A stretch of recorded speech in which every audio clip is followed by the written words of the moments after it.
Good evening and welcome to the 16th Regulators and Policymakers Retreat being organized by IPI here at Goa. With me is Dr. Anoop Singh, Professor, IIT Kanpur, Department of IME. Welcome to the retreat, Doctor. Sir, I wanted to know, sir, how has been your experience at the retreat so far? Well, as a academic who's working at the interface of education, research, and policy making, we always look for relevant questions for research and relevant inputs for our teaching. And I think events like these offer us great opportunities to know what is happening, what are the real issues, what are the real questions that we in academic world should start addressing and finding answers to those. So we wanted to know what are the areas of research or what are the cutting edge areas of research that IIT Kanpur is really researching or the students are really interested in or that your department is involved in? In the context of regulation and policy and partly in the financing area, we have been looking at virtually almost all aspects of power sector regulation, including renewable energy and energy efficiency. So in the recent past, we have done some work on understanding the way PAT mechanism is designed, especially the way the targets have been set, and how best we can set those targets using a number of mathematical tools which are available, which are applicable in such contexts where you have to benchmark efficiency with respect to other peers. So that exercise we have done. Very recently, we also tried to look into the whole issue of intermittency of renewable energy. And in that context, we wanted to look into the real impact that renewable energy is actually placing on the system as a whole.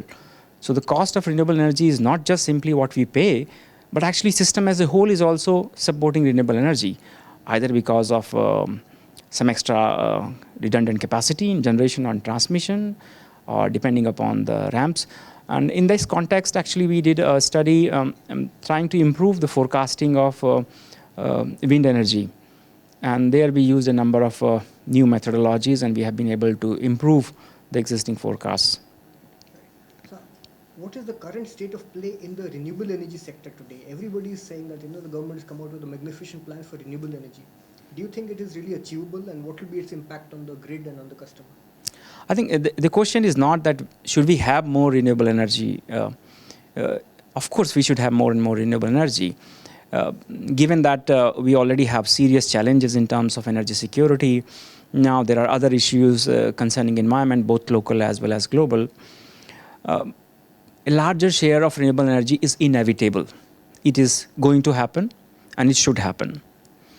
But the question is that if we want to really reach a stage where roughly about 25 to 30% of our capacity would be renewable energy based, and primarily what we call as variable renewable energy, which we cannot predict, like wind and solar, the system has to provide for redundancy, both in the context of transmission and distribution, wherever you are picking up electricity from rooftops. And there has to be very good analytics involved, which should help us actually forecast what is going to be the energy generation in future. So we haven't done really a kind of homework while we are going to assimilate such high share of renewables in future, in terms of what will be its impact on the utilities, what will be its impact on the grid, and what will be its impact on the consumer tariffs. I think that is something we should really plan in advance, so that by the time we reach there, we should not be staring at a question like it has happened in the case of Germany and Spain. Both of these countries actually had to retrospectively reduce the feed-in tariff. I think we should really do the homework so that we should not reach that kind of stage. Now it's below zero, some people say, negative feed-in tariffs. Yes, it's happening because now they have too much of renewable with them, and now the consumers actually have started also raising a little bit of discomfort as more and more renewables come into the system. The overall cost is somehow started a little bit pinching the consumers. So, which of these solar technologies are really beneficial for India, given that there's so many of them around? Well, looking at the cost curve, the way it has been declining, the significant decline has happened in the case of PV technology. We haven't seen similar cost reductions in the case of solar thermal. And I think this trajectory will probably hold for another some time. And though we have grid parity already with us, however, if you really count for the cost of the intermittency and how the system is supporting it, we are going to very much see that solar is not going to be expensive as far as the direct financial burden is concerned, but indirectly we should understand what are its implications for the utility. Because ultimately customers have to pay for it either directly or indirectly. What about the variability in terms of renewable energy? How do we ensure that the customer gets firm power and yet he has capacity to pay?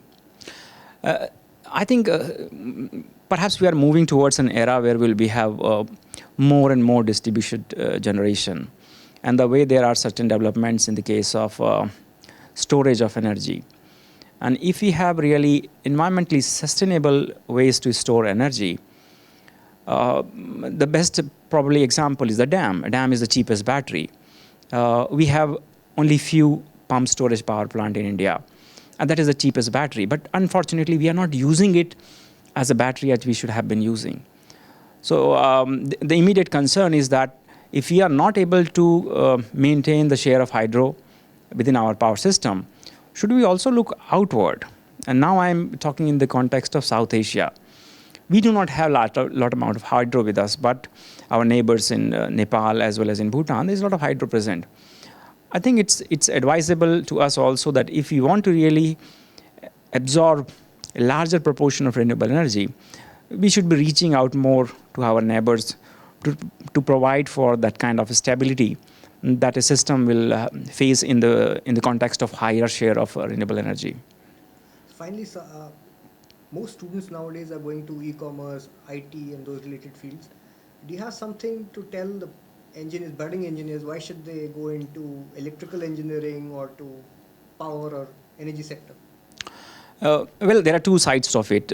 One of them is, of course, pure electrical engineering, where it has been a kind of a evergreen branch. It remains so.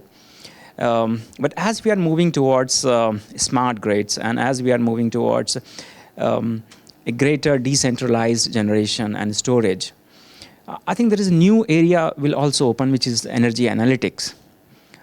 India has already been able to provide financial analytics power, and we have contributed a lot in that context. But I feel in future, a new area is opening up where a lot of energy analytics will be required. As of now, it's also required, but we do not have so many trained hands in the country. But I think for the students, they should be looking forward to this area because this is something, given the vast amount of young aspiring individuals, we should be able to do significantly good in that area as well. Dr. Anoop Singh, thank you so much for joining us at the retreat, sir. Thank you very much. Thank you, sir. Sir, now, yes, sir. Now, second.